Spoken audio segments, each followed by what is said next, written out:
Everyone thinks life is a story you tell, but it's not.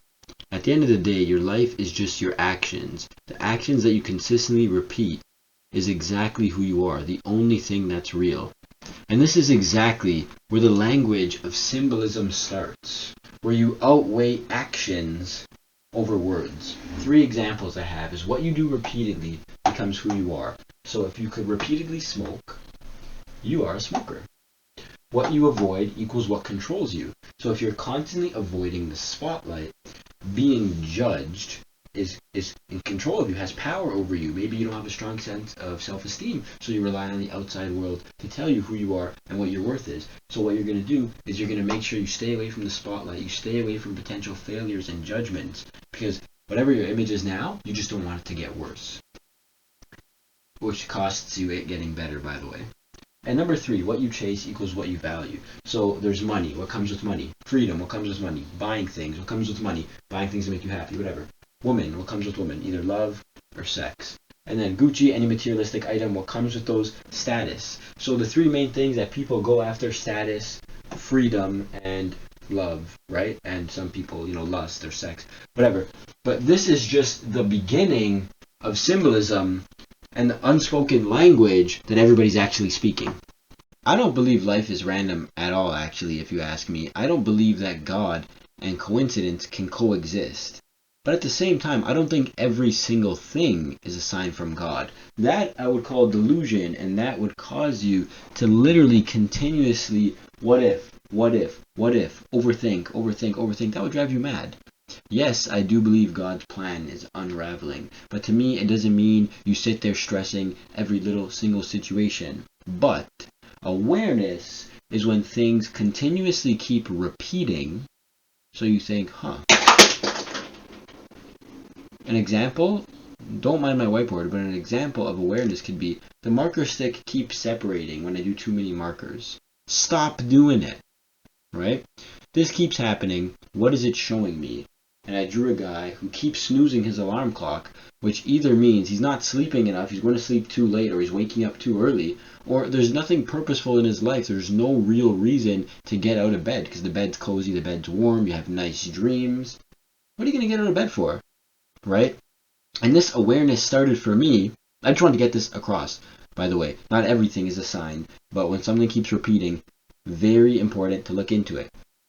And my awareness started for me when I learned why I kept having the same dream over and over, and I finally understood that symbolism was the key to deciphering dreams. The dream that I continuously kept having was me playing soccer. Soccer for me, if you don't know, if you're new here, has been my thing ever since I was born. My uncles and parents taught me how to play soccer before I could even walk. They would physically move me with a soccer ball. When I was born, they put a soccer ball with me in my mother's hands.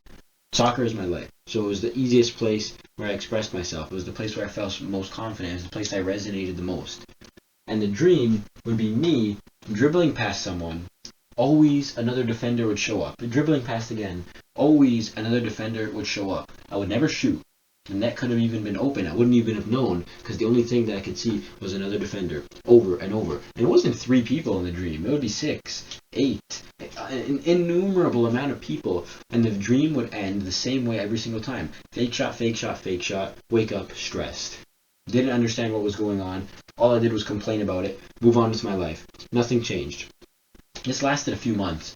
And one day I caught up with an old soccer teammate of mine who was explaining to me how much better I would be. Right? The ability is already there, but how much better I would be, how much more effective I would be if I just shot a little bit more. He said, you try too hard to be perfect. You try too hard to dribble the ball into the net almost. Just take a few more shots. And I thought about it, and I just wasn't shooting at all. So I just started changing in my game, shooting a little more, understanding that I don't have to actually surpass this guy to even shoot. Right? If you play sports, you know that I just need to touch this way and the net's open. I don't have to get around him. Same with this guy. A touch this way and the net's open. Same with this guy. A touch back up this way and the net's open. Right? So I just started doing that. I started scoring more. I started feeling a little bit more confident. A little more free on the field. And I still didn't think about the dream yet. And subconsciously, this started translating to my everyday life. Nothing has to be perfect. Things just need to get done. And as you continuously get them done, they're going to start improving. And then, when I had a conversation with my friend about his dream, what I realized was the unconscious speaks in symbols. These defenders were me. Because they didn't even have faces. I didn't recognize any of these people. I didn't even see faces. I was just seeing chest down. There was no one there but me saying, I can't shoot yet. We're not clear yet. It's not a guaranteed goal yet, so I can't shoot. So the dream, so the unconscious was trying to tell me that symbolically, because it's not like it could just speak to me. So that defender, they were all me. And that perfectionism is just not only a trap, but it's copium for when you're being controlled by fear, and fear of whatever type of fear is controlling you. So this is when I started to understand a little bit how to decipher what I like to call the coding of the unconscious. The 3-step method to understanding symbolism is noticing patterns, which is repeating dreams, struggles, outcomes, translating those patterns, well, the symbols in those patterns. So does this show up anywhere else in my life? Is it worth taking a look into? Okay, where else does it show up in my life? And what do these symbols represent to me, right? And then 3, acting differently. So you change the action, not just the interpretation, not just the way you perceive it. Because looking into symbolism but never doing any action is just overthinking. And we'll get back to overthinking. So for example, you keep seeing a wolf in your dreams. What does that represent to you? And maybe even you run into one on the streets, right? A coyote. Wolves, for a lot of people, lone wolf may represent loneliness, right? So if you start to realize, oh, you know what, maybe I keep seeing a dream because I feel lonely. I feel like a lone wolf away from its pack. I feel like an alien amongst the people I spend my time around. I'm sure a lot of people can relate to that, right? What you would have to do, change the action. So when you go to school, when you go to work, when you're out in public, when you're at the community center, you're at the gym, put yourself out there more. Hey, my name is. Hey, I like your shoes. Hey, I like your shirt. Where'd you get it? Oh, I've been there before. Oh, I heard about that place. Oh, I've actually never been there, but I do know there's a coffee spot around the corner. You interested in going to grab coffee maybe one time, and then you can show me that place?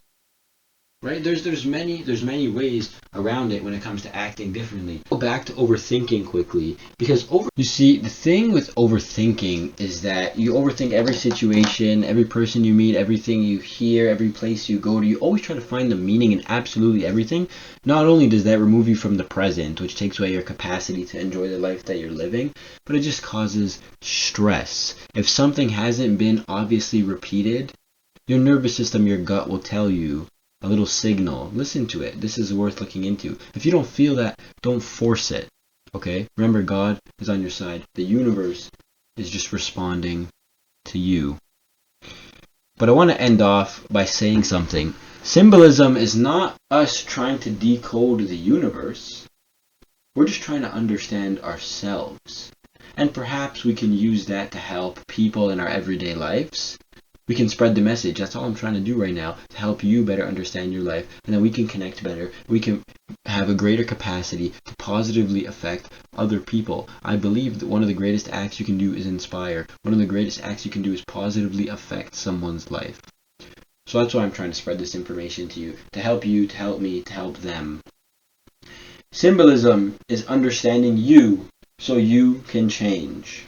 If you put a space in between the word impossible, it just says, I'm possible. Take care. I love you.